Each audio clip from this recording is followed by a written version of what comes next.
Good evening, everybody. It is your favorite Scrum Master here, Anna Bangam. Thank you so much for being here and being part of this conversation. Today, we're going to be talking a little bit about a diary of a Scrum Master, PI planning preparation. I do understand that not everybody essentially know what PI planning is, but I'm sure we'll get to, today I will be focusing on that to make sure that everybody is on the same page. What that is, how you can support your team being a Scrum Master to help your team get caught up. But before I get started, I just want to make sure that everybody, lally dally, can hear me. So can you guys just give me a pause check here? Can you hear me? Yes. Oh, thank you.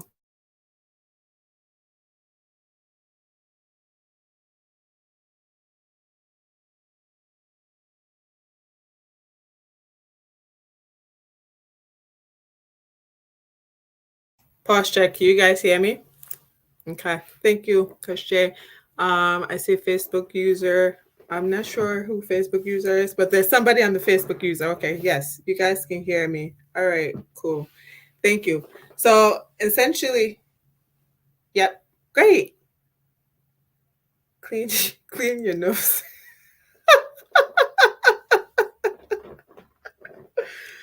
My my nose. Don't distract me. Thank you. So today's conversation is really going to focus on PI planning. What is PI planning, right? PI planning essentially starts for program increment planning. Some people call it. It is also known as PI, right? That is the short form for it.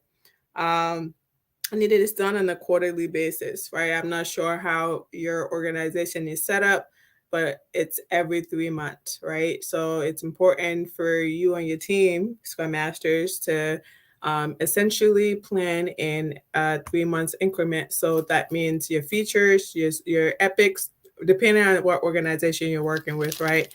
So depending on the tools that you use, right? I know Azure DevOps allowed you to be able to use um, Azure DevOps has goes from Epic, which is your objective, and then it has features, which are your deliverables, right? Whereas in Jira, you will have your epics, and that is that.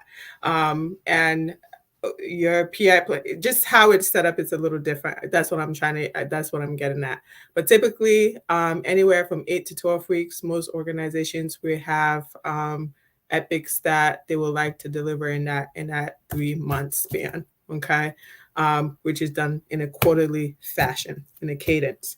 All right. So there are certain things that Scrum Masters can absolutely do. Things that I have done myself to support the team. Get ready for PI planning. It normally is a 2 day event. Some people I've done it in different organizations differently. In one of the organizations that we did Scrum at Scale. It was for a week. It was a week long. So we had several different activities that we did in that week. We also had Innovation Week. In that week we didn't have any development work. It was just strictly us planning for the next quarter. Okay. So, as mentioned, your stakeholders are going to be there. The developers are going to be there. Oscar masters are going to be there. And the purpose is really to help align the team's effort towards a common goal, right? Identify any dependency blockers and plan for the features that you're going to be able to deliver in the upcoming quarter. So, Scrum Masters, one of the biggest things that I will say is to really help your team to with their capacity planning, right? What does that look like? Maybe create a calendar ahead of time, ahead of your planning, for them to be able to look out for the next 3 months to discuss, are they going to be available, right? Because if they're not going to be available, it should impact the amount of work that they should be able to take into that quarter. And in turn, if you don't plan based on your capacity, then the team will essentially um, overcommit themselves. Burnout can happen, right? There's a lot of ripple effect that can take place, right? So it's so important for us Scrum Masters to know what to do in order for us to support the teams. Um, if this is making sense, let me know in the chat that you're following, you're tracking.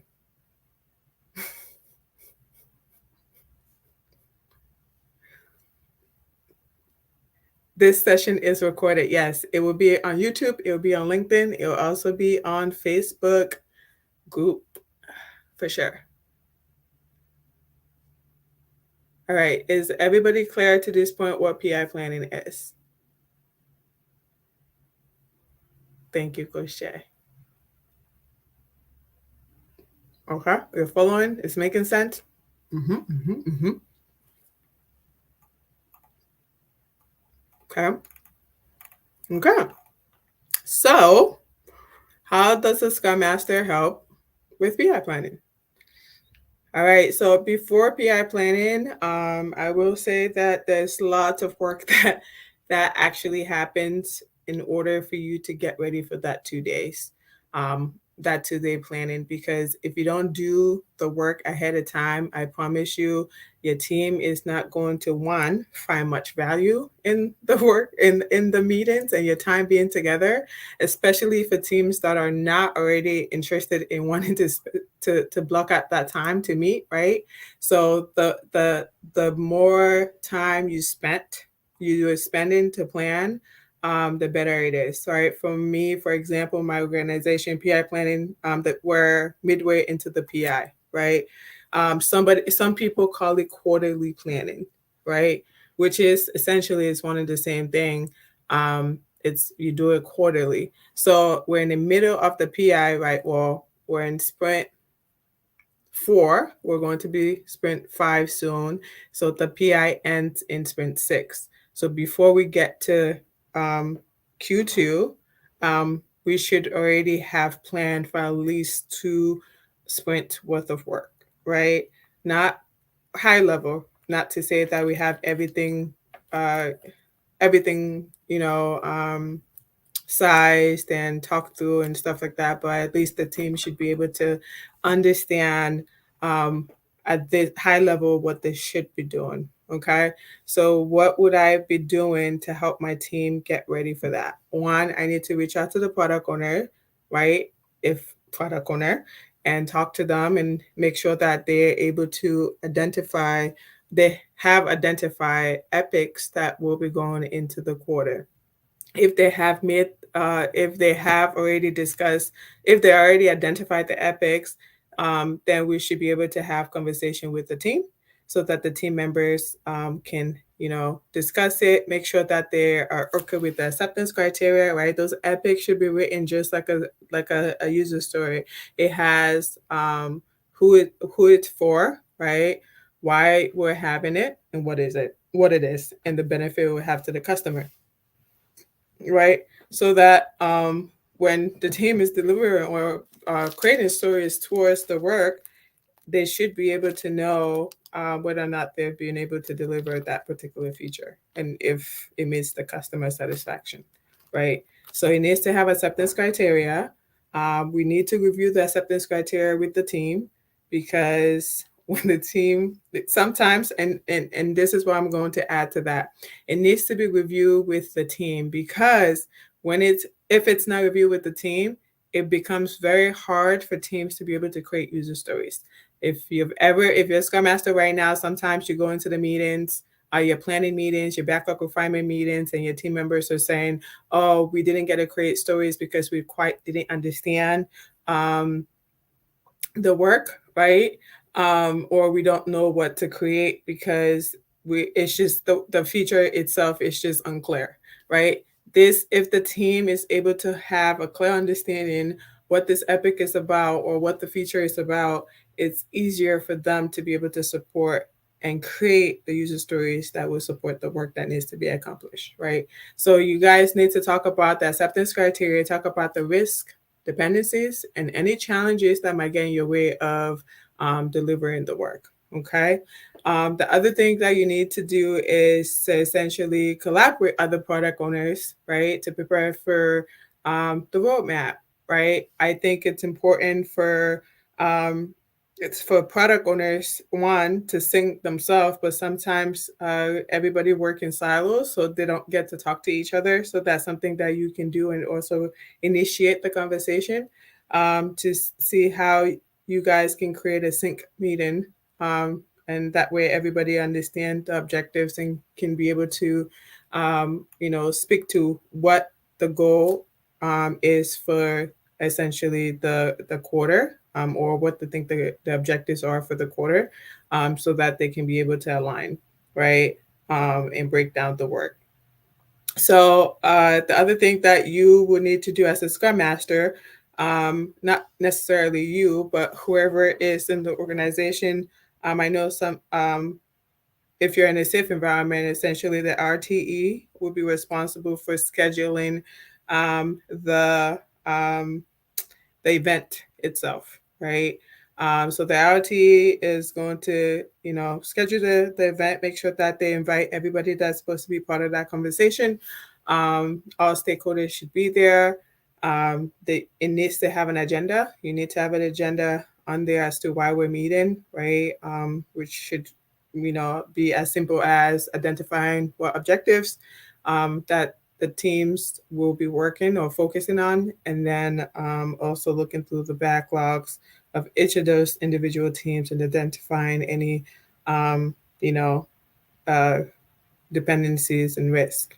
Another thing that whoever is scheduling that PI planning needs to, or RTE needs to be able to do, is make sure that they have identified the tool that they need to use in order for them to facilitate this event, right? Because I will say this, and I promise you, when you get to that day of that event, you will have like 150 plus people depending on you. And it can be really nerve wracking if you're not prepared. So it's so important for whoever is facilitating that event, whoever is putting that meeting on the calendar would essentially be the one facilitating the PI planning overall, right?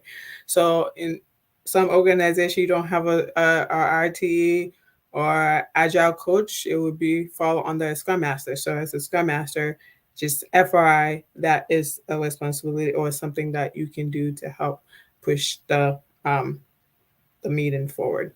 Is this, are you guys tracking? Is this good so far? Okay.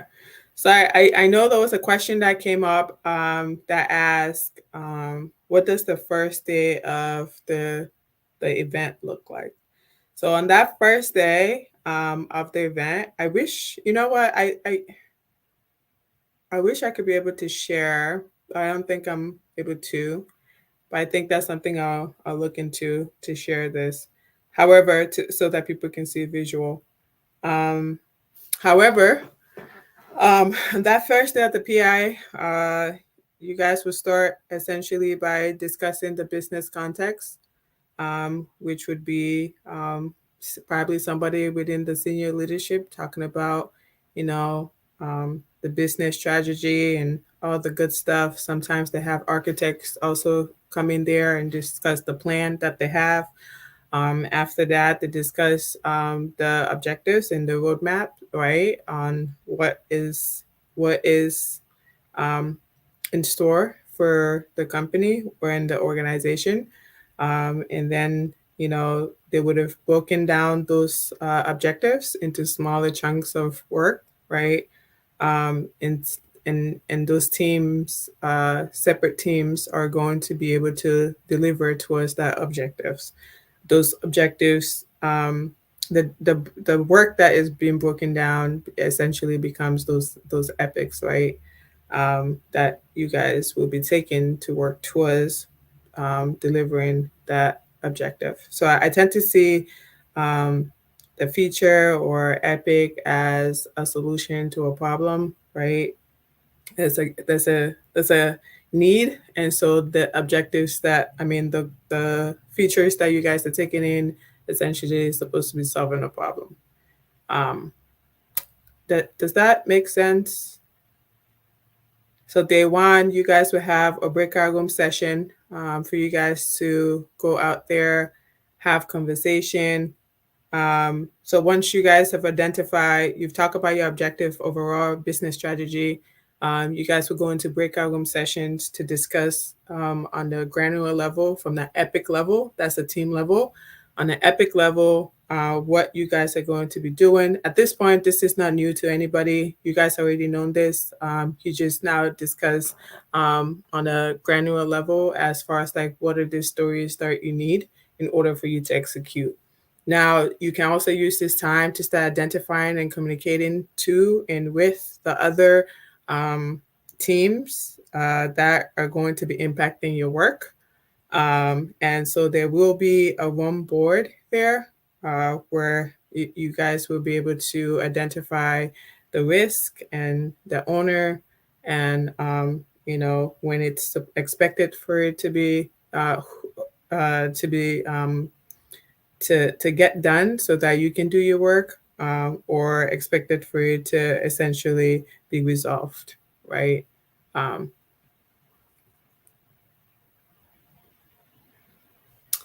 so the question that I'm seeing here, I'll just put it here for everybody to see. Now, what's to the requirement gathering for what a team has to do? Is it communicated to the team by the PO or the Scrum Master?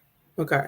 Anything requirement tend to be more so what happens to the requirement gathering for what a team has to deliver. So the product owner should have already gotten that. So it has to be the Scrum Master, the product owner, right? So the what, right? What the customer need goes with the product owner. Now the Scrum Master is in the how, right? Supporting the team on how to get the work done by breaking down the user stories to make sure that they're able to deliver the work, and sizing it up, sizing the user stories, and also helping them removing impediments to be able to deliver the work. I'm not sure if that answered your question, but more so that product owner, as mentioned earlier, should have already got directive from senior leadership on what is expected from their team to be able to deliver by the end of the quarter, since that's the quarters are every 3 months, right? Based on that business strategy, that objectives that they'll be talking through and roadmap for the organization. Well, I'm not sure, Rodolphe, if that answered your question there, but feel free to let me know whether or not I did. Okay. So in that meeting, you guys should have, your teams will break in there. They'll probably size the work, discuss the work, start creating user stories together. They'll also, go into a mini planning there, size the stories, and then, you know, um, get ready to get the work done. Cool. The question was now what's now, the question was what happens when the requirement gathering for okay, this is what I'm reading here. Now, what's to the requirement gathering for what a team has to deliver? Is it communicated to the team by the PO or the Scrum Master? And I think the question I'm answering here is like the requirement gathering phase. Well, who is it communicated to? The product owner should have the communication, and the product owner should communicate it to the team. Okay. I know that there's some organization that has a Scrum Master playing dual hat roles or multiple roles. Maybe sometimes a Scrum Master / product owner is one of the same role. Then that would be the only case where I have seen it, where the product owner does that Scrum Master playing that dual role would be doing dual activities, right? Be communicating the requirements to the team. But essentially, that is the responsibility of the product owner to be able to communicate the requirements to the team directly. I hope that answered the question. Um, so where were we? Okay, yeah, the team size the work, and then they identify any dependency and risk. Okay, then we'll go to second day. The second day of the event is focused on prioritization and alignment. So at that point, the teams would have, by the end of that meeting, I mean, by the end of the first day, the teams would have identified any dependency blockers across the board from all the other teams. Identify what is getting in your way and bring that as awareness. There's going to be a meeting at the end for senior leadership to be able to hear some of those dependencies um, uh, and risk, right? And then be able to talk through how they can go about resolving it and who's going to own it, right? So that's that. And then the next day they come back. The team is supposed to, now be on alignment as far as like prioritization. They'll review the backlog and then they'll identify the most critical user stories that need to be completed first, right? And then discuss any trade-offs that need to happen, any conflicts that may impact their delivery, and identify any solution to mitigate them, right? So that's what will happen on day two. By the end of it, there needs to be retro, right, for the with the teams to be able to ensure, you know, how was the planning, what was some of the things that were good and some opportunities for improvement there. All right, so we also need to do a confidence vote to make sure that the team is comfortable with the work that they decided to take for the quarter.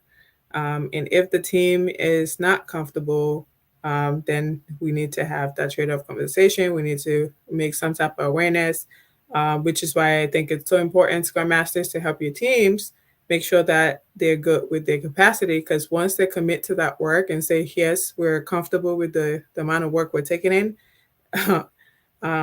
expectation is that you guys need to deliver. Okay. Um, what questions? What are your questions?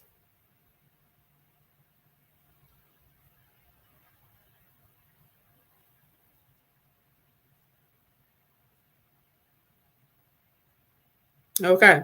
So I hope that answer whatever questions you guys need to that you guys had prior to us coming to this conversation here, preparation. I know I just walked through essentially uh doing what happened and before. But one of the big things that I should have probably highlighted was like your planning really should start in your midway into the mid quarter, right? Because at that mid quarter, you should have already identify what are some of the features or epics you will not be able to complete for that quarter. Because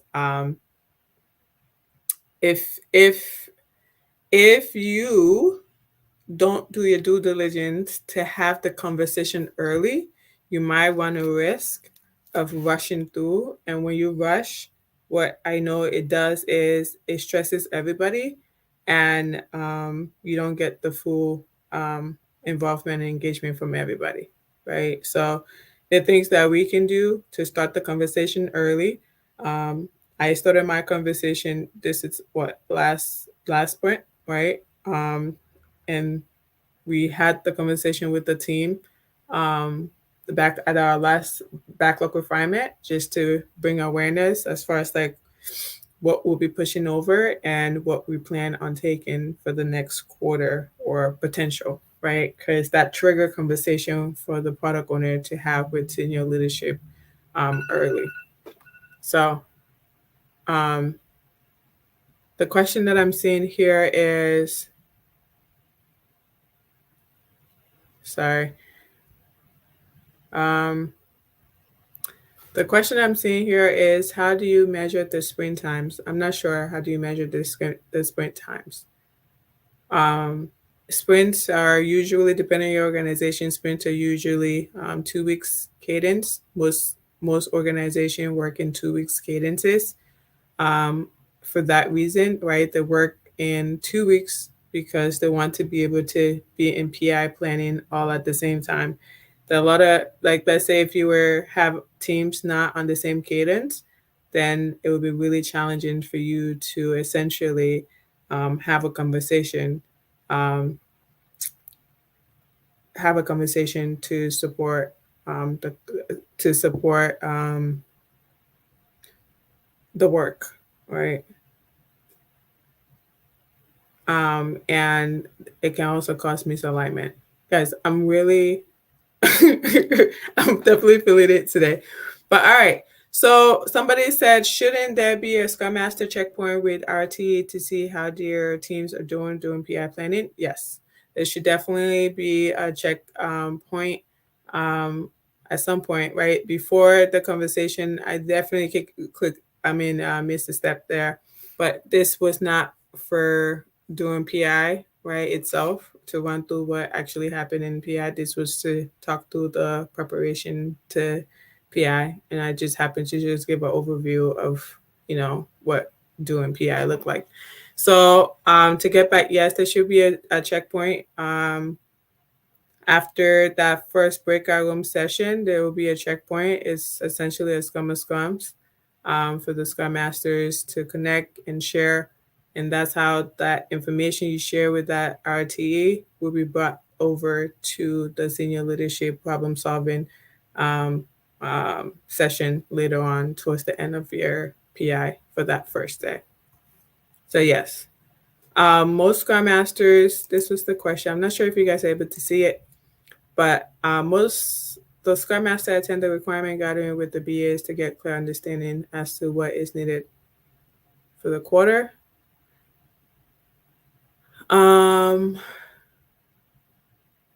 So a Scrum Master does not necessarily have to attend the requirement gathering session with the BAs or the product owner. If the Scrum Master want to, that's completely fine, but they are not required to. Because at that point, when the Scrum Master can also get there's some, depending on the clients you work with or stakeholders you work with, at least for their just this like, oh, the client doesn't want too many people in the meeting, so they have people that, like, the people that need to be there, right? So Scrum Master is not one of those people that actually absolutely need to be in the meeting. They can hear the information with the rest of the team. How can the Scrum Master support the team, making sure that they have clear understanding by encouraging them to ask questions to know more, right? If a team is taking work that they're not clear of, then the Scrum Master should be able to ask powerful questions to ensure that the team has understanding of the work. Okay. All right. Any other questions on the preparation leading to PI planning?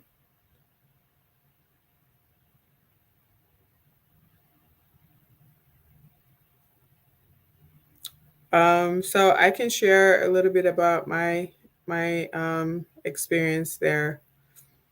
So I used to work for this startup company, and they had Scrum Masters. So this is another thing, right? When you work in a Scrum at scale, you work with RTs. No. When you work in a safe environment, you work with RTs, you work with Scrum Masters, you work with Solution Architect, you work with product management, and you work with product owners. Where you work at a Scrum at scale, you're going to work with chief product owners. You're going to work with Scrum Masters. You're going to work with who else is there? Yeah, and your Scrum Masters, right? So there's different layers to it. So now with the Scrum at scale, what normally happen is I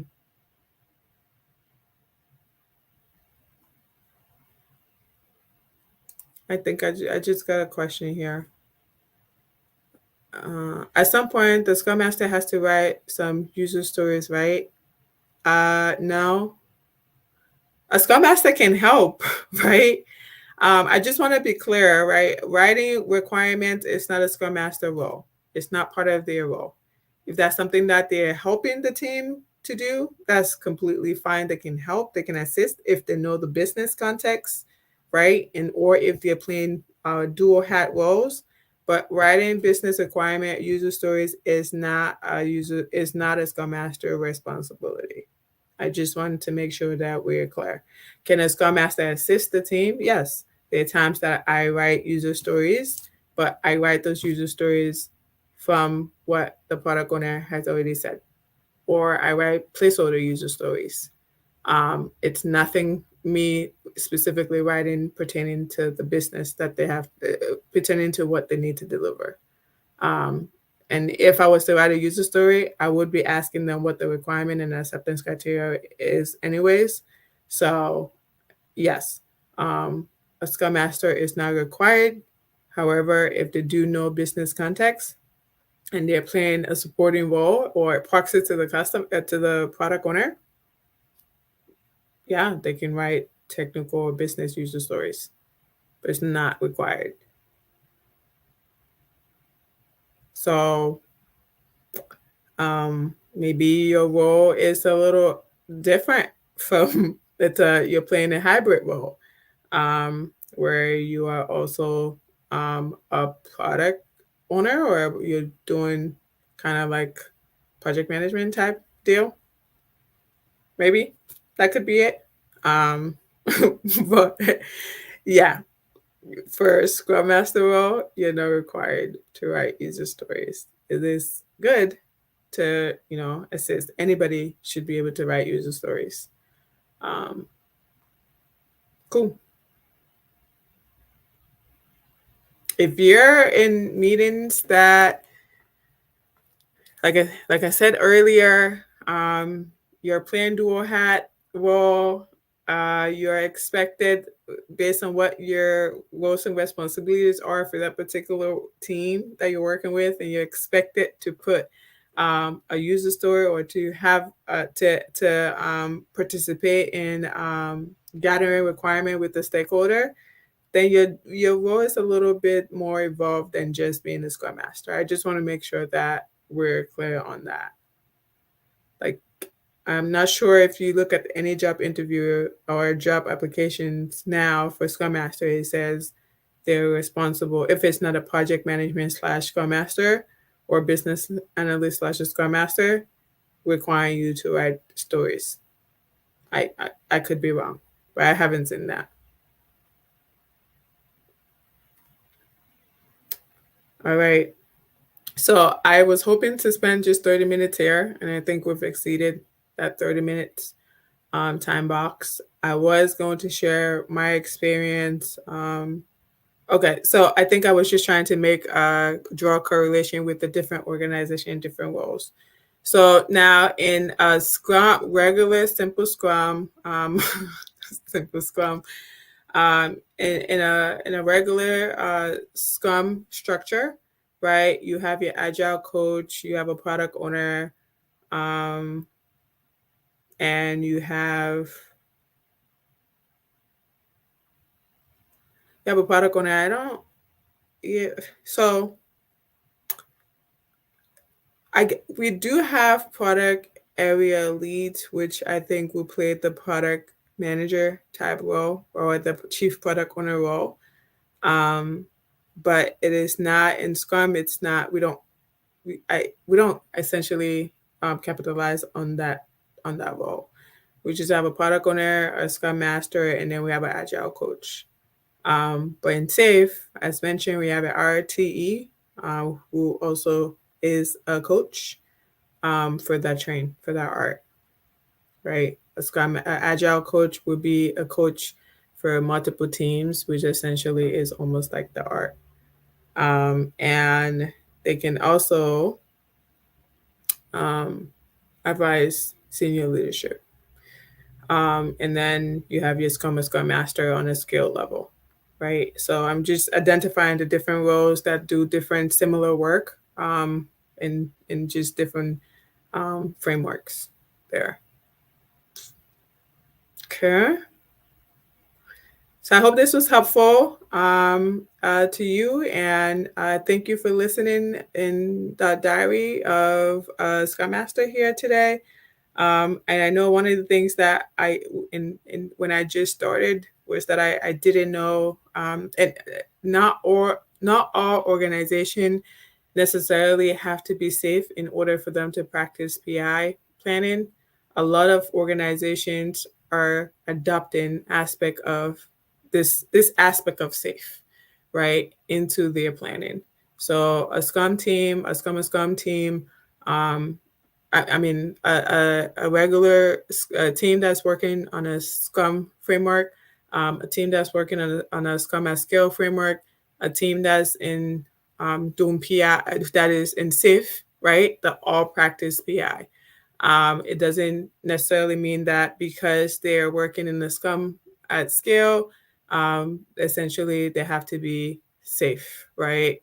Like all of this different um, frameworks are copying from each other, from taking bits and pieces that work, right? There's even Kanban. There's safe Kanban. Safe Kanban, where Kanban teams are also operating in PI, right? They are also part of the train to be able to plan the work and assess risks and